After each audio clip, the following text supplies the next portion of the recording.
दोस्तों, जब भी दानवीरों की बात हो और महाभारत के अंगराज कर्ण का नाम ना आए, ऐसा तो कतई संभव नहीं है। कई लोगों का मानना है कि अंगराज कर्ण ने अपने कवच और कुंडल दान में दिए थे, इसलिए वह सबसे बड़े दानवीर हैं। मगर ऐसी अनेकों कहानियां हैं जो बताती हैं कि कितने बड़े दानी थे। तो बने रहिए हमारे साथ, क्योंकि इस वीडियो में हम जानने वाले हैं ऐसी ही कुछ प्रचलित कहानियां। वैसे अगर महाभारत के किसी कैरेक्टर से मिलने का मौका आपको मिले तो आप किससे मिलना चाहेंगे, नीचे कमेंट बॉक्स में बताएं।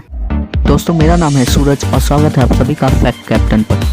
एक दिन श्री कृष्ण और अर्जुन आपस में बात कर रहे थे। इस पर श्री कृष्ण ने अचानक से सवाल किया कि आखिर कर्ण को दानवीर कर्ण क्यों कहा जाता है, और वहीं युधिष्ठिर को धर्मराज। और अर्जुन ने जवाब दिया, इसका उत्तर मुझे नहीं पता। इतना कहकर श्री कृष्ण ने अर्जुन से साधु का भेष धारण करने को कहा और स्वयं भी साधु का भेष धारण कर लिया। और इसके बाद वह सीधे युधिष्ठिर के पास जा पहुंचे। उन्होंने युधिष्ठिर से कहा, हे राजन, हमें अपने यज्ञ के लिए कुछ चंदन की लकड़ियां चाहिए।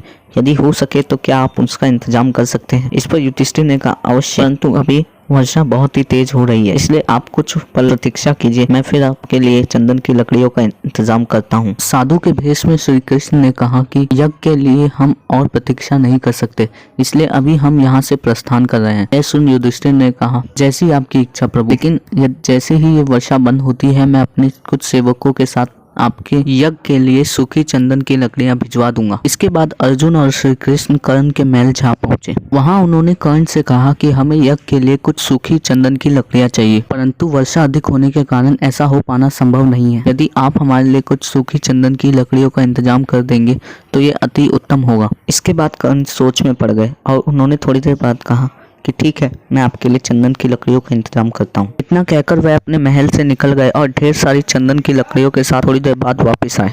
यह देख अर्जुन चकित रह गए, इसलिए उन्होंने कर्ण से सवाल किया, आखिर आपने सूखी लकड़ी कहाँ से लाई, क्योंकि पूरे नगर में तो वर्षा हो रही है। परंतु कर्ण ने उनका जवाब नहीं दिया। उन्होंने कहा कि आपको सूखी लकड़ी की आवश्यकता थी, मैंने आपको लाकर दे दी। यदि आपको कुछ और चाहिए तो आप मुझे बताइए। और जब श्री कृष्ण और अर्जुन चंदन की लकड़ी लेकर जाने लगे, तब एक सैनिक ने उन्हें बताया कि राजा कर्ण ने अपने महल के जिस जिस वस्तुओं में चंदन की लकड़ी का इस्तेमाल किया गया था उसे तोड़वा दिया और आपके लिए चंदन की लकड़ी का इंतजाम किया। यह सब देख अर्जुन ने श्री कृष्ण से सवाल किया कि आखिर इससे साबित क्या होता है। तब श्री कृष्ण ने बताया कि युधिष्ठिर के पास चंदन की लकड़ी लेने गए, तब समय की परिस्थिति को देखकर युधिष्ठिर हमें चंदन की लकड़ी नहीं दे पाए, परंतु उन्होंने हमें मना नहीं किया। वहीं कर्ण के पास जब हम गए, केवल दान की इच्छा से उन्होंने बिना कुछ सोचे समझे अपने महल की प्रत्येक चंदन से बनी हुई वस्तु को तोड़ हमें चंदन की लकड़ी प्रदान की। इससे पता चलता है कि कर्ण को केवल दान की इच्छा है, इसीलिए युधिष्ठिर को धर्मराज और अंगराज कर्ण को दानवीर कर्ण कहा जाता है। एक बार श्री कृष्ण ने एक पर्वत को स्वर्ण में बदल दिया और अर्जुन से कहा, इस पर्वत को गांववासियों में समान मात्रा में बांट दो। यह सुन अर्जुन ने